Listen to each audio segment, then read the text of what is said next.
Hello student, we are going to discuss about top 50 question of physics for CBSE board. It's very important.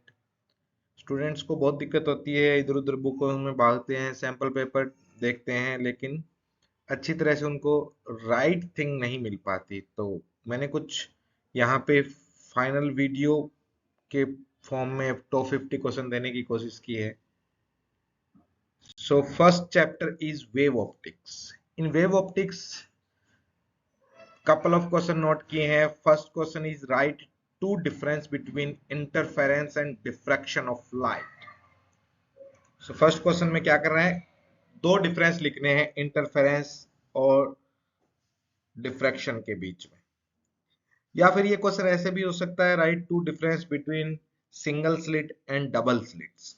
As you know, double slit is example of interference and single slit is example of diffraction.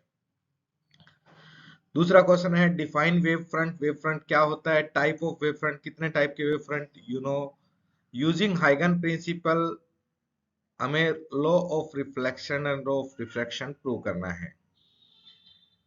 Question 3 number है what is coherent source and why it is necessary to produce interference pattern. Last question है describe why DSC to produce interference pattern due to a monochromatic light. Next question है कि source of light की fringe width पे क्या impact पड़ेगा जब अगर इसकी डिस्टेंस बिटवीन स्लिट्स रिड्यूस कर दें, या पूरा YDSC setup emerge into water कर दें, या लाइट व्हाइट लाइट यूज कर ले instead of monochromatic light, and width of the source slits is increase. Last है जब ड्राइव करना एक्सप्रेशन ऑफ इंटेंसिटी रिजल्टेंट का, वो होता है 4I0 cos square delta by 2. ये आप इंटेंसिटी के फॉर्मूले से डेराइव करना है कि बोथ साइड लाइट है उनकी इंटेंसिटी I1 I2 की जगह I लेनी है, उसको प्रूव करना है. नेक्स्ट चैप्टर है रे ऑप्टिक्स. इन रे ऑप्टिक्स हमें रिलेशन लिखना है incident angle and angle of prism. दूसरा है अपना how does the focal length change when red light incident in by replace of violet light. हमें वायलेट लाइट की जगह रेड लाइट यूज कर देंगे तो फोकल लेंथ पे क्या फर्क पड़ेगा, और उसका रीजन भी देना है. अगला है what are the critical phenomena of TIR, total internal reflection के क्या फिलोमिना होते हैं. फिर अपने को कैलकुलेट करनी है speed of light in the medium where critical angle is 30. तो क्रिटिकल एंगल से आप रिफ्रैक्टिव इंडेक्स निकाल लेना, रिफ्रैक्टिव इंडेक्स के बेसिस पे आप उसकी स्पीड निकाल लेना.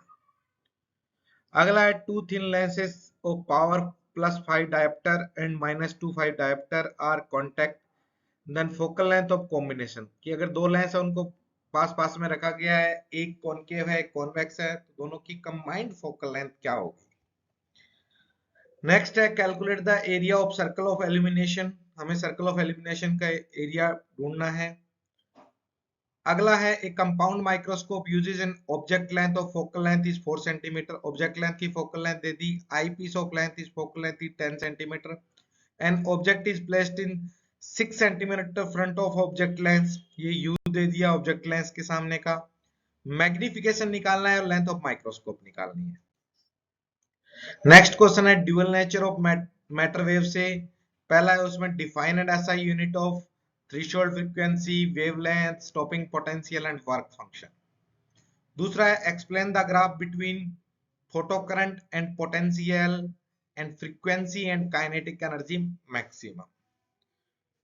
हमें क्वेश्चन नंबर 3 में एक्सप्लेन करना है आइंस्टीन फोटो इलेक्ट्रिक इफेक्ट की 6 इक्वेशन कैसी होती है, उस पर क्या क्या ग्राफ बनते हैं, क्या क्या इंपैक्ट होते हैं.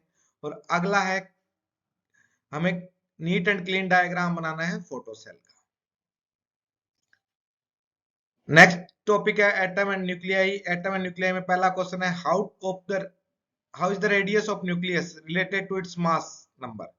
कि रेडियस है न्यूक्लियस की, ये एटम की रेडियस नहीं है, कीप दैट इन माइंड। कई बच्चे इसको बोर के एटम की रेडियस मान लेते हैं, ये न्यूक्लियस की रेडियस है, जो r equals to r naught a की पावर 1/3 होता है, उसका डेरिवेशन करना है।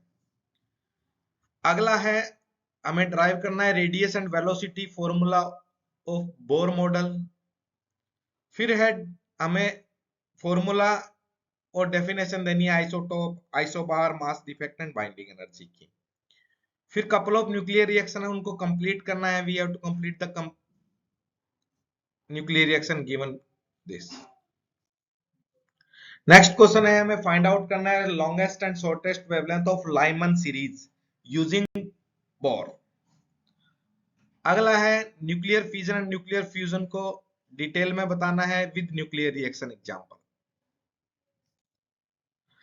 अगला है सेमीकंडक्टर में से क्या होगा इन पीएन जंक्शन डायोड का अगर हम उसको फॉरवर्ड बायस में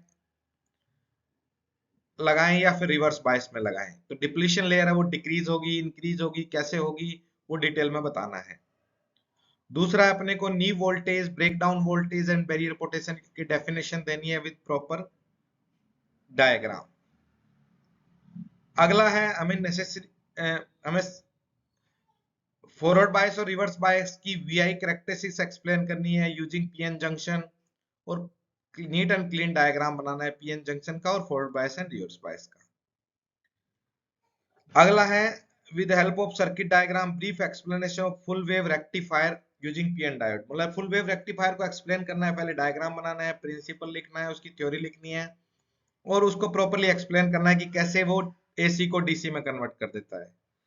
अगला है कार्बन और silicon have same lattice structure, फिर भी कार्बन अपना इंसुलेटर की तरह बिहेव करता है, सिलिकॉन सेमीकंडक्टर की तरह, ऐसा क्यों, उसका रीजन लिखना है।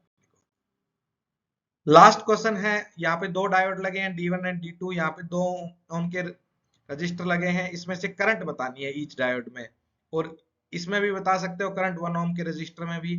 तो आपको पता है फॉरवर्ड बायस में मिनिमम रेजिस्टेंस होता है, रिवर्स बायस में इन्फिनिटी रजिस्टर होता है, तो रिवर्स बायस को आप उड़ा देना सर्किट से और फिर करंट कैलकुलेट कर लेना।